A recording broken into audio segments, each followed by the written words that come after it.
اس کی نیلی آنکھیں دیکھ کر میں تو دنگ رہ گیا۔ یوں لگا جیسے یہی آنکھیں پہلے میں کبھی دیکھ چکا ہوں۔ اس پرجمال ہستی کے حسن نے مجھے اس قدر محبوس کر ڈالا کہ میں اسے ٹک ٹک دیکھے جا رہا تھا۔ کچھ سوچنے اور سمجھنے کی مہلت ہی نہیں مل رہی تھی۔ ایسا لگتا تھا جیسے اس نے مجھے اپنے جادو میں جکڑ لیا ہو۔ تم کون ہو؟ میں نے گھبرائے ہوئے لہجے میں اس سے پوچھا۔ اس کے لبوں پر ایک دل نشین مسکراہٹ پھیل گئی جو میری روح میں اتر گئی۔ میرا دل تیزی سے دھڑکنے لگا۔ تم نے بتایا نہیں تم کون ہو؟ وہ پھر اسی طرح سے مسکرائی اور بولی تو یوں لگا جیسے فضا میں جل ترنگ بج اٹھے ہوں۔ میرا نام گل ہے، اندر آ جاؤ۔ میں نے دھڑکتے ہوئے دل سے کہا، تمہاری اجازت کے بغیر میں اندر نہیں آ سکتی۔ اس میں بھلا اجازت کی کیا ضرورت ہے؟ اجازت کی ضرورت نہ ہوتی تو میں پہلے ہی اندر آ چکی ہوتی۔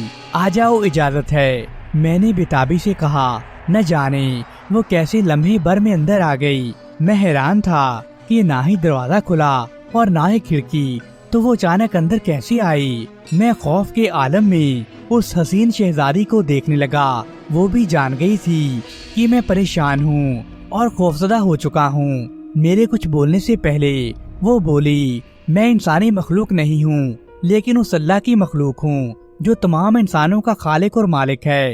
تو تمہارا تعلق جنات سے ہے؟ میں نے پیشانی سے پسینہ صاف کرتے ہوئے بولا، بے شک تم انسان اشرف المخلوقات ہو۔ جنات بھی بے پناہ طاقت رکھتے ہیں۔ جی ہاں، میرا تعلق جنات سے ہے۔ وہ دھیمی اور پیار بھرے لہجے میں بولی، تو پھر تم میرے پاس کیوں آئی ہو؟ میرا اور تمہارا کیا تعلق ہے؟ ایک تعلق ہے ہمدردی اور خلوص کا۔ میں اسی ناطے تم سے ملنے آئی ہوں۔ میں روحان سا ہو کر بولا، مگر کیوں؟ میں تمہارا شکریہ ادا کرنے آئی ہوں کیونکہ تم میرے محسن ہو۔ تم نے میری جان بچائی تھی۔ تم کیا مذاق کر رہی ہو؟ میں تو تمہیں آج پہلی بار دیکھ رہا ہوں۔ میں نے اکتائے ہوئے لہجے میں کہا، تمہیں وہ بلی تو یاد ہوگی جو تمہیں سڑک کے کنارے ملی تھی اور تم اسے گھر لے آئے تھے۔ اسے دودھ بھی پلایا تھا، ڈبل روٹی بھی کھلائی تھی۔ ہاں یاد ہے۔ میں اسے کیسے بھول سکتا ہوں؟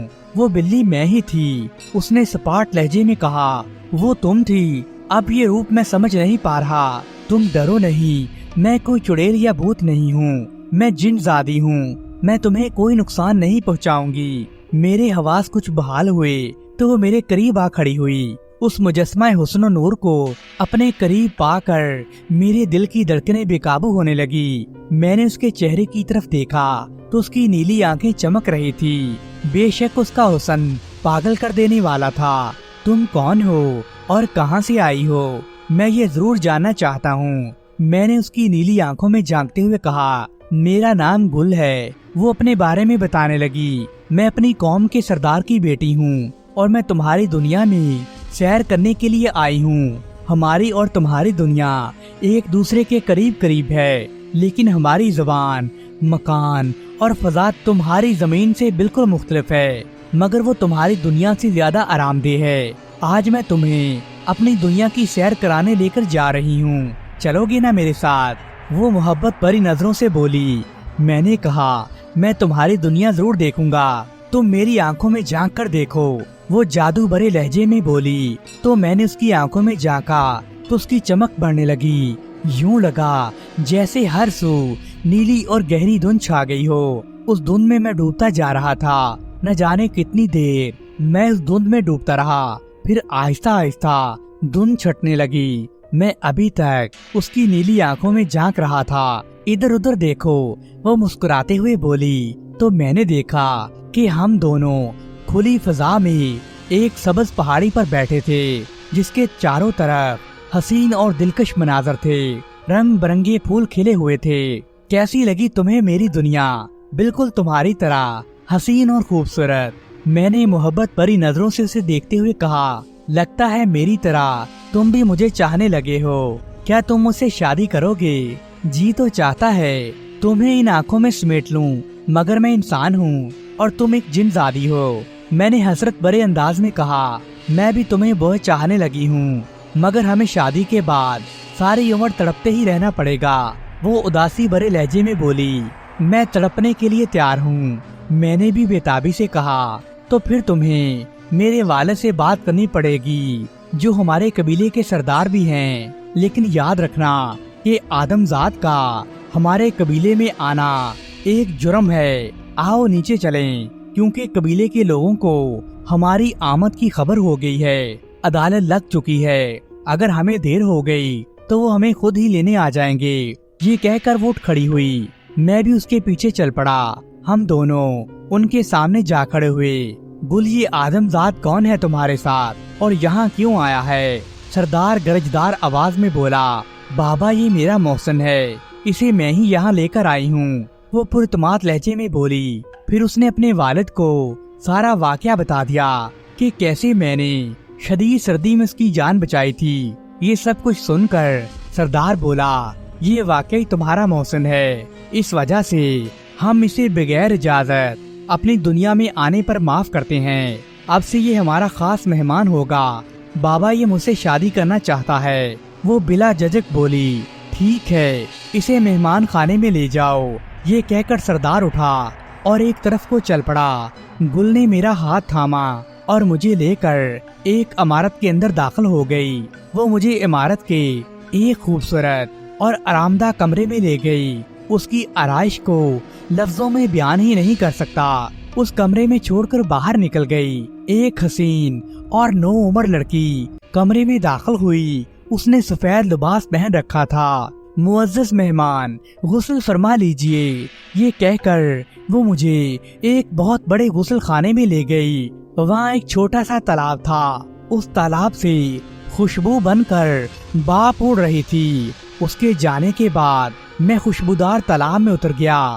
میں غسل کر کے واپس کمرے میں آیا تو اس لڑکی جیسی دو نوعمر لڑکیاں قالین پر دسترخوان بچھا کر اس پر طرح طرح کے کھانے لا کر رکھنے لگی۔ وہ ایک بہت بڑا دعوت خانہ تھا جہاں کئی لوگ کھانا کھا سکتے تھے، مگر وہ دسترخوان خاص میرے لیے بنایا گیا تھا۔ میں نے اپنی دنیا میں ایسا کھانا کبھی نہیں کھایا تھا، نہ ہی اس کے بارے میں کبھی سنا تھا۔ سامنے دیوار پر ایک بہت بڑا پردہ لگا ہوا تھا، بالکل ایسے ہی جیسے سینما گھروں کی سکرین ہوتی ہے۔ ایک طرف سٹیج بنا ہوا تھا جہاں پر ان کا سردار درمیان میں ایک بڑی اور شاہی طرز کی کرسی پر براجمان تھا۔ اس کی دائیں طرف والی کرسی خالی تھی، جبکہ بائیں طرف گل دلہن کے روپ میں بیٹھی تھی۔ کرسیوں پر قبیلے کے معزز لوگ بیٹھے ہوئے تھے۔ مجھے وہ خادمہ سردار کے ساتھ والی کرسی تک لے گئی۔ سردار نے مجھے اس پر بیٹھنے کو کہا تو میں وہاں بیٹھ گیا۔ سردار نے نکاح خواہ کو بلایا تو وہ بھی سٹیج پر آ کر ایک کرسی پر بیٹھ گیا۔ سردار بولا، محترم شروع کیجئے۔ نکاح خواہ نے میرا نام پوچھا، پھر والد کا نام پوچھا اور سب کچھ ایک خاص قسم کے کاغذ پر لکھ لیا۔ اس نے مجھ سے ایک بار پھر کہلوایا، کیا تمہیں گل دختر سردار تجالت قبول ہے؟ میں نے کہا قبول ہے۔ پھر وہ اٹھ کر گل کے پاس گیا اور اس سے بھی یہی کہا، کیا تمہیں یہ لڑکا بطور شوہر قبول ہے؟ تو گل نے کہا قبول ہے۔ اس کے ساتھ ہی ہال تالیوں سے گونج اٹھا۔ تھوڑی دیر کے بعد شور تھما تو ہال کا پردہ اٹھا دیا گیا۔ وہاں ڈانس کا پروگرام شروع ہوا۔ حسین اور جوان لڑکیوں نے ایسا رقص کیا جیسے سب کچھ ساکت ہو گیا ہو۔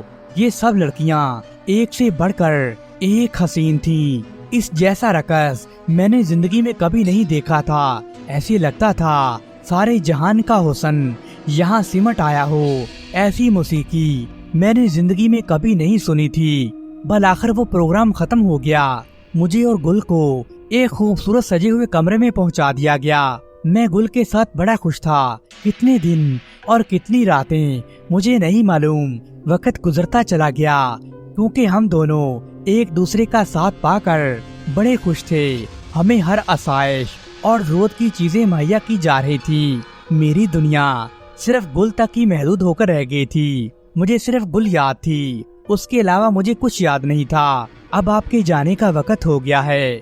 ایک دن گل اداس لہجے میں بولی، کہاں جانے کا؟ میں نے پریشان ہو کر پوچھا، واپس تمہاری اپنی دنیا میں۔ اب میں اور تم کبھی نہیں مل سکیں گے۔ نہیں گل، ایسے نہ کہو، اب میں یہی رہوں گا۔ میں واپس اپنی دنیا میں نہیں جانا چاہتا۔ اب میں نہیں جاؤں گا، میں نے اٹل لہجے میں کہا۔ نہیں تمہیں جانا ہی ہوگا. ہماری اس دنیا کا یہی قاعدہ اور قانون ہے. یہاں کوئی آدمزاد مکمل طور پر نہیں رہ سکتا. اگر آ جائے تو واپس زندہ نہیں جا سکتا. تم خوش قسمت ہو اور میری پسند ہو. اسی وجہ سے اتنے دن تم یہاں رہ پائے ہو. تمہاری بہتری اسی میں ہے کہ تم واپس چلے جاؤ، ورنہ تم زندہ نہیں رہ پاؤ گے. اس سلسلے میں تمہاری کوئی مدد نہیں کر سکتی. لیکن میں نہیں جاؤں گا گل، کیونکہ اب تم میری بیوی ہو اور میں تمہارے بغیر نہیں رہ سکتا. تم نے مجھے محبت کے اس رنگ اور شدت سے روشناس کروایا ہے کہ اب مجھے اپنی دنیا میں کوئی بھی چیز اچھی نہیں لگتی. میں نے یقین سے اس کو بتا دیا. وہ التجائی لہجے میں بولی، تمہیں جانا ہوگا، تم یہاں نہیں رہ سکتے. میں پھر بولا، ٹھیک ہے میں یہاں سے چلا جاؤں گا، لیکن تمہیں بھی میرے ساتھ جانا ہوگا. تمہیں کیسے سمجھاؤں؟ یہ ممکن نہیں ہے، کیونکہ اب میری اور تمہاری ملاقات کبھی نہیں ہوگی. ہاں ہوئی بھی تو شاید اگلے جہان میں ہو، کیونکہ ہماری اور تمہاری دنیا بالکل مختلف ہے. ہم جنات انسانی شکل میں نہیں رہ سکتے. یہ بہت مختلف ہے. تمہیں یہاں سے جانا ہی ہوگا. گل کی آنکھیں آنسوں سے بھر آئی. گل، یہ ظلم ہے، تم مجھ پر یہ ظلم نہیں کر سکتی. میں نے التجائی امیز لہجے میں کہا تو وہ روتے ہوئے بولی، میں اب کبھی بھی تمہاری دنیا میں نہیں جا سکوں گی اور نہ ہی تم سے مل سکوں گی. پھر میں اپنی دنیا میں جا کر کیا کروں گا؟ مجھے یہی مر جانے دو. میں نے ہمت ہارتے ہوئے کہا، یہ نہیں ہو سکتا. اگر تم یہاں رہ بھی گئے تو ہم تمہیں تمہاری دنیا میں پھینک آئیں گے. آؤ میرے ساتھ. وہ میرا ہاتھ پکڑتے ہوئے بولی. میں نے مایوسی بھرے انداز میں کہا، اسی پہاڑی پر جہاں ہم ملے تھے. میں گل کے ہمراہ چلتا ہوا اس پہاڑی پر آ گیا. میں نے نیچے آبادی کی طرف دیکھا تو گل کے قبیلے کے تمام لوگ ایک جگہ جمع تھے. وہ ہم دونوں کی طرف دیکھ رہے تھے. اب تم اپنی دنیا میں جاؤ گے، ورنہ میرے قبیلے کے لوگ قیامت برپا کر دیں گے. ٹھیک ہے گل، مجھے اب تمہاری جدائی سہنی ہی پڑے گی. بس تم یہ سمجھ لینا کہ جیسے کچھ ہوا ہی نہ ہو.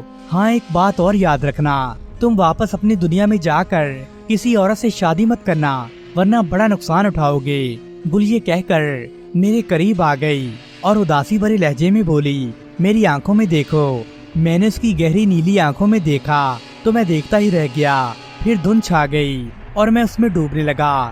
جب دھند چھٹی تو میں چلانے لگا کہ گل کہاں ہو، مگر وہ نہ جانے کہاں غائب ہو گئی تھی. جب مجھے ہوش آیا تو میں اپنے کمرے میں تھا اور شدید بخار میں سلگ رہا تھا. چند لمحوں کے بعد پھر مجھے ہوش آ گیا. میں 3 ماہ بیمار رہا. مجھے عجیب و قسم کا بخار ہو گیا تھا. ڈاکٹروں کو میرا مرض سمجھ ہی نہیں آ رہا تھا. دن بہ دن میں کمزور ہوتا جا رہا تھا. مجھے گل اب بھی یاد آتی تھی، لیکن وہ سب کچھ خواب تھا یا نہیں میں سمجھ نہیں پا رہا تھا. میں جدائی سے ٹوٹا جا رہا تھا. 3 ماہ کے بعد میں تندرست ہو گیا. اللہ کا لاکھ لاکھ شکر ہے، میری صحت بھی واپس آ گئی. میرا تبادلہ دوسرے شہر میں ہو گیا تھا. گھر والے میری شادی کی فکر کرنے لگے، جبکہ میں شادی نہیں کرنا چاہتا تھا، کیونکہ میں تو گل سے شادی کر چکا تھا. اس کے علاوہ میں کسی کا تصور بھی نہیں کر سکتا تھا. گھر والوں کو میں گل کے بارے میں بھی نہیں بتانا چاہتا تھا، کیونکہ میں جانتا تھا کوئی بھی میری بات پر یقین نہیں کرے گا اور مجھے پاگل سمجھے گا. اس لیے میں نے کسی کو یہ نہیں بتایا کہ میں ایک جن زادی سے شادی کر چکا ہوں. گھر والوں کے بے حد اصرار پر مجھے ہتھیار ڈالنے پڑے. زویا میری بیوی بن کر آ گئی. زویا میری قریبی رشتہ دار تھی. پوری برادری میں اس جیسی حسین لڑکی کوئی نہیں تھی. میں اسے پسند بھی کرتا تھا. اب مجبوراً مجھے اس کے ساتھ شادی کرنی ہی تھی. میری شادی کے دن مجھے گل بڑی شدت کے ساتھ یاد آئی. ساتھ ہی اس کے آخری الفاظ بھی یاد آئے کہ شادی نہ کرنا ورنہ نقصان اٹھاؤ گے. میں نے وہ سب بلا کر آگے بڑھ کر جب زویا کا گھونگھٹ اٹھایا اور زویا کو انگوٹھی پہنائی، میں نے اور زویا نے آپس میں خوب باتیں کی. وہ رات میری اور زویا کی ملن کی پہلی اور آخری رات ثابت ہوئی.